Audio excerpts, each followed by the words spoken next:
Hi hello welcome back to our channel. Telugu ఇండస్ట్రీలో talent తో పాటు అలానే వారికి తగ్గట్టు లక్ కూడా ఉండాలి. ఒక స్టార్ హీరోగా మారాలి అంటే వారికి ఒక బ్యాక్గ్రౌండ్ అయితే ఖచ్చితంగా ఉండాలి. అంతేకాకుండా వారికి ఎంత టాలెంట్ ఉన్నా సమయాన్ని బట్టి లక్ కూడా కలిసి రావాలి. అందులో భాగంగానే ఎటువంటి బ్యాక్గ్రౌండ్ లేకుండా వచ్చిన హీరోలో నాని ఒకడు. అయితే ఆయన క్రమక్రమంగా ఒక్కొక్క మెట్టు ఎక్కుకుంటూ తనకంటూ ఉన్న టాలెంట్ ను చూపిస్తూ తన లక్కుకి తగ్గట్టు సినిమాలు ఎంచుకుంటూ నేచురల్ స్టార్ గా మారాడు. అందులో ఇప్పుడు మంచి మంచి సినిమాలతో పాటు కొత్త కొత్త కాన్సెప్ట్ కూడా తీసుకొస్తున్నాడు. ఇప్పుడు స్టార్ హీరోలు అందరూ కూడా మనకి పాన్ ఇండియన్ లెవెల్లో ఒక క్రేజ్ ని సృష్టిస్తున్నారు. కొత్త కథలతోటి కొత్త యాక్షన్ సీక్వెన్స్ తోటి కూడా మంచి స్టోరీస్ ని ప్రేక్షకులకు పరిచయం చేస్తున్నారు. ఇప్పుడు నాని విషయానికి వస్తే కొత్త కొత్త సినిమాలతో పాటు కొత్త కాన్సెప్ట్లు చేయాలి అంటే నాని పేరే ముందుగా వినిపిస్తుంది. కొత్త డైరెక్టర్లకు ఆయననే ఫస్ట్ ఇంపార్టెన్స్ ఇస్తూ ఉంటాడు. కొత్తగా డైరెక్టర్ ని పరిచయం చేయాలి అంటే మాత్రం ఆయన పాత్రను ఖచ్చితంగా ఉపయోగిస్తారనమాట. అయితే ఇప్పుడు 2-3 సినిమాలు తీసిన డైరెక్టర్ తోటి ఎప్పుడు కూడా సినిమాలు తీసే నాని ఇప్పుడు కొత్తగా మంచి స్టార్ డైరెక్టర్లతోటి సినిమాలు చేయబోతున్నాడు.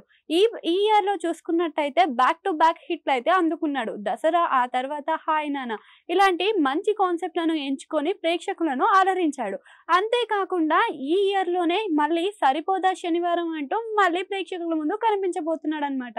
ఇప్పుడు వచ్చే సరిపోదా శనివారం అయితే మనకి మంచి స్టార్ డైరెక్టర్ అయిన వివేక్ ఆత్రేయ కాంబినేషన్ లో రాబోతుంది. ఈ సినిమాని చూసుకున్నట్టయితే మనకి ట్రైలర్ చూసినప్పుడే అర్థమవుతుంది ఆ సినిమా కొత్త కాన్సెప్ట్ తో రాబోతున్నట్టు. ఇవే కాకుండా ఇప్పుడు స్టార్ డైరెక్టర్ అయిన మన సుజిత్ తో సినిమా చేయబోతున్నాడట. డివివి దానయ్య నిర్మిస్తున్న ఈ చిత్రంలో సుజిత్ డైరెక్టర్ గా ఉన్నాడట. అయితే వీళ్ళ కాంబినేషన్ లో రాబోయే కాన్సెప్ట్ చాలా కొత్తగా స్పైసీగా అనిపిస్తుంది. ఇప్పుడు ప్రెసెంట్ సుజిత్ ని చూసుకున్నట్టయితే ఓజీ సినిమాని నిర్మించబోతున్నారు. ఓజీ సినిమా అనంతరం ఈ సినిమాని సెట్స్ పైకి తీసుకొచ్చే అవకాశం ఉందనైతే వినిపిస్తుంది.